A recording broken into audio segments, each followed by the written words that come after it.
தற்போது சட்டமன்ற உறுப்பினராக இருக்கும் செந்தில் பாலாஜி கோவை தெற்கு தொகுதி வேட்பாளராக அறிவிக்கப்பட்டுள்ள நிலையில் இந்த அறிவிப்பால் கரூர் மாவட்ட திமுகவினர் கடும் அதிர்ச்சி அடைந்துள்ளனர்.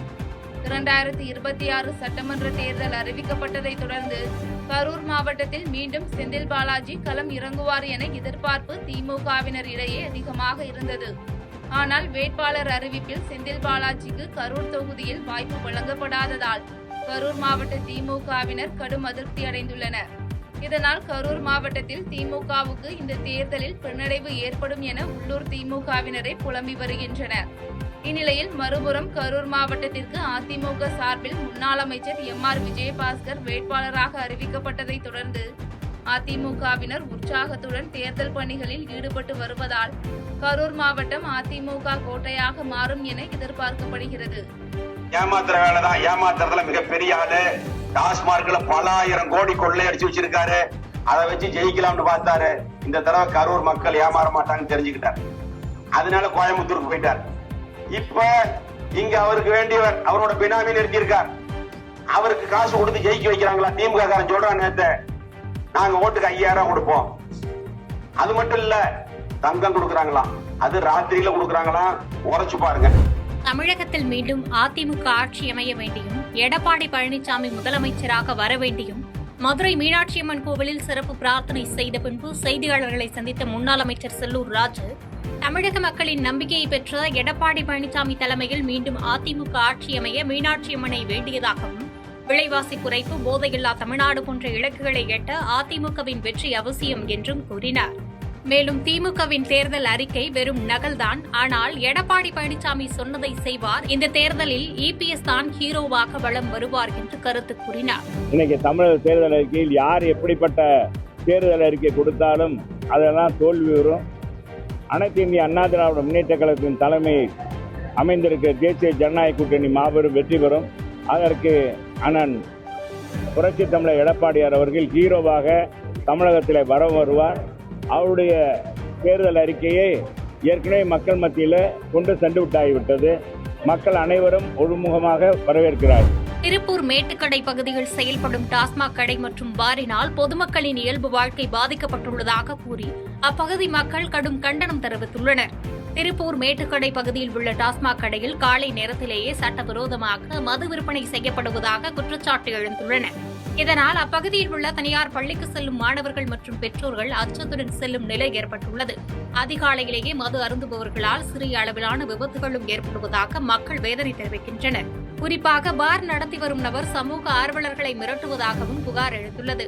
தேர்தல் காலம் நெருங்கி வரும் சூழ்நிலையில் 24 மணி நேரமும் நடக்கும் இந்த கள்ளச்சந்தை விற்பனையை தடுக்க மாவட்ட நிர்வாகம் மற்றும் காவல்துறை ஆகியோர் இணைந்து உரிய நடவடிக்கை எடுக்க வேண்டும் என்று அப்பகுதி பெண்கள் வலியுறுத்தியுள்ளனர்.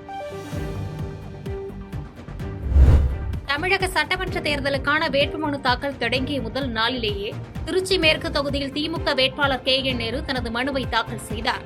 நகராட்சி நிர்வாகத்துறை அமைச்சர் KN நேரு கூட்டணி கட்சி தலைவர்களுடன் சென்று திருச்சி வருவாய் கோட்டாட்சியரிடம் மனுவை அளித்தார். பின்னர் செய்தியாளர்களை சந்தித்த அவர், திருச்சி கிழக்கு தொகுதியில் போட்டியிடும் தமிழக வெற்றி கழக தலைவர் விஜய் குறித்த கேள்விக்கு, அரசியல் சட்டப்படி யார் வேண்டுமானாலும் எங்கு வேண்டுமானாலும் போட்டியிடலாம். விஜய் திருச்சி கிழக்கில் போட்டியிடுகிறார். ஒருவேளை பயத்தின் காரணமாக அவர் 2 தொகுதிகளில் போட்டியிடலாம் என்று கூறினார். ஆனால் மக்கள் ஆதரவு எப்போதுமே முதலமைச்சர் MK ஸ்டாலினுக்கு தான்.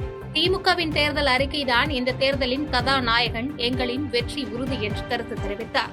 இருக்கலாம், அதில் என்ன இருக்கு? அவங்க வாய்ப்பு அரசியல் சட்டத்தில் 2 தொகுதியில் போட்டியிடுறது கொடுத்துருக்காங்க. அவர் இப்போ வந்து போட்டிருக்காரு. பயமா என்னன்னா எனக்கு தெரியாது. நான் திருச்சி கிழக்கை பொறுத்த வரைக்கும் 1977ஆம் ஆண்டு முழு எந்த பகுதியிலும் திருச்சியில் வெற்றி பெறாத போது வெற்றி பெற்ற பகுதி திருச்சி கிழக்கு தொகுதி. எனவே அந்த தொகுதி திமுகவின் பக்கம் இருக்கும் என்ற முழு நம்பிக்கையோடு தேர்தல் பணியாற்றும்.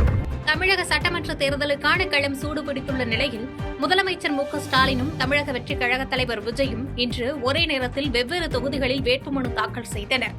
தமிழக வெற்றி கழகத்தின் தலைவராக தனது முதல் தேர்தல் களத்தை காணும் விஜய் சென்னை பெரம்பூர் தொகுதியில் போட்டியிடுகிறார். இன்று வியாசார்பாடி அம்பேத்கர் கலை கல்லூரியில் தேர்தல் நடத்தும் அலுவலரிடம் அவர் தனது வேட்புமனுவை தாக்கல் செய்தார். விஜயின் வருகையை முன்னிட்டு அப்பகுதியில் தொண்டர்கள் பெருமளவில் திரண்டதால் பெரும் உற்சாகம் நிலவியது. தமிழக அரசியலில் விஜயின் இந்த நேரடி போட்டி மிகுந்த எதிர்பார்ப்பை ஏற்படுத்தியுள்ள நிலையில் தனது முதல் பிரச்சாரத்தை பெரம்பூர் தொகுதியில் தவிக தலைவர் தொடங்கினார். வட சென்னையில ரொம்ப மிகப்பெரிய அடையாளத்துல ஒன்னா இருக்கிற நம்ம பெரம்பூர் தொகுதியில நம்ம லூட்ஸ் அன்னை சர்ச் இருக்கிற பிரசன்ன லட்சுமி நரசிம்மர் கோயில் இருக்கிற பல புகழ்பெற்ற மசூதிகள் இருக்கிற இந்த பெரம்பூர் தொகுதியில நம்ம பிரச்சாரத்தை ஸ்டார்ட் பண்றோம்.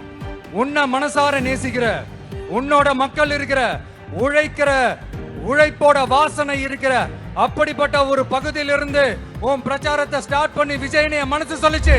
தமிழக வெற்றிக் கழகம் மற்ற கட்சிகளில் வாய்ப்பு கிடைக்காதவர்களை தேடி பிடித்து வேட்பாளராக்கி வருவதாக சமூக நலத்துறை அமைச்சர் கீதா ஜீவன் விமர்சித்துள்ளார். தூத்துக்குடி மாவட்டம் கோவில்பட்டி திமுக வேட்பாளர் கருணாநிதிக்கு ஆதரவாக வாக்கு சேகரித்த அவர் பின்னர் செய்தியாளர்கள் சந்திப்பின் போது அதிமுகவின் தேர்தல் அறிக்கை என்பது ஏற்கனவே நடைமுறையில் உள்ள திட்டங்களின் தொகுப்புதான், ஆனால் திமுகவின் அறிக்கை சூப்பர் ஸ்டார் போன்றது என கூறினார். குறிப்பாக தமிழக வெற்றிக் கழகத்தின் நிலைமை நாளுக்கு நாள் சரிந்து வருவதாக தெரிவித்த அமைச்சர் திமுகவிலும் அதிமுகவிலும் சீட் கிடைக்காதவர்களை தேடிப்பிடித்து விஜய் வேட்பாளராக அறிவித்து வருகிறார் என்று விமர்சித்தார்.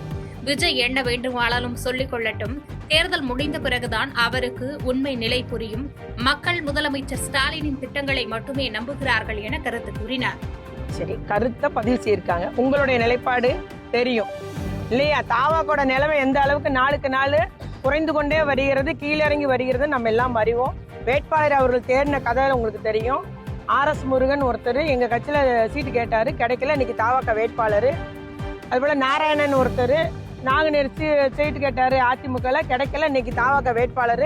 ஆகவே தேடி தேடி பிடித்து இந்த வேட்பாளரை கொண்டு போறது வந்து அவருடைய நிலைமை என்னன்றது தெரியும். அவரு சொல்லிட்டே இருக்கட்டும். செய்திகளை உடனுக்குடன் தெரிந்து கொள்ள கீழ்கண்ட கேபிள் மற்றும் DTH நெட்வொர்க்குகளில் எம்நாடு செய்தி தொலைக்காட்சியை காணுங்கள். பாதகம் செய்பவரை கண்டால் நாம் பயம் கொள்ளலாகாது பாப்பா. மோதி மிதித்து விடு பாப்பா, அவர் முகத்தில் உமிழ்ந்து விடு பாப்பா. அண்மை செய்திகளை உடனுக்குடன் தெரிந்து கொள்ள இணைந்திருங்கள் எம்நாடு தொலைக்காட்சியுடன்.